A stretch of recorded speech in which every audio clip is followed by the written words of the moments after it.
10वीच्या गणिताच्या परीक्षेदरम्यान परीक्षार्थीच्या अंतर्वस्त्रात मोबाईल सापडला। खामला इथे ज्युपिटर विद्यालयामध्ये एका 10वीच्या विद्यार्थ्याकडे हा असा मोबाईल सापडला। नागपूरमधली ही बातमी आपण बघतोय।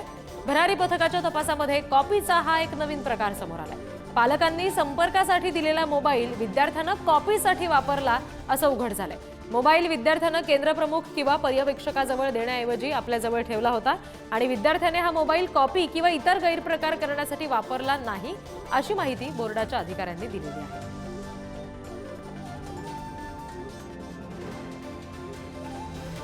आणखी तपशील आपण घेणार आहोत। प्रतिनिधी जितेंद्र शिंगाडे सध्या आपल्याशी जोडलेले आहेत त्यांच्याकडून। जितेंद्र, या सगळ्या संदर्भात बोर्डाच्या अधिकाऱ्यांकडून आणखी काही खुलासा करण्यात आलाय का?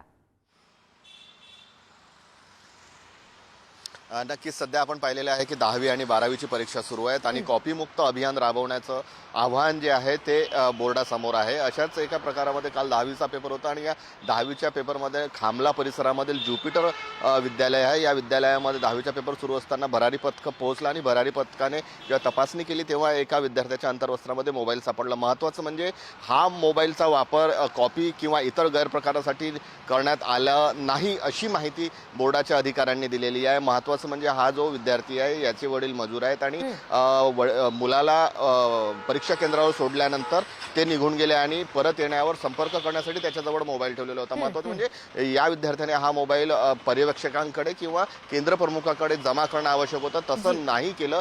त्यामुळे या विद्यार्थ्याकडे मोबाईल सापडलेला आहे आणि आता बोर्डाने भले या संदर्भात जशी माहिती दिली आहे त्यामुळे आता याच्यावर काही कारवाई करण्यात येणार नाही। मात्र अशा प्रकारच्या नागपूर विभागामध्ये आतापर्यंत काही कंप्लेंट्स आलेल्या आहेत। 6 केंद्रप्रमुखांना आणि पर्यवेक्षकांना निलंबनाची नोटीसही दिलेली आहे। त्यामुळे कॉपीमुक्त अभियान हे अधिक प्रभावीपणे कसं बजावता येईल याकडे आता बोर्डाचे अधिकारी जे आहेत ते लक्ष देऊन आहेत। रिद्धी, धन्यवाद जितेंद्र सगळ्या तपशिलांसाठी।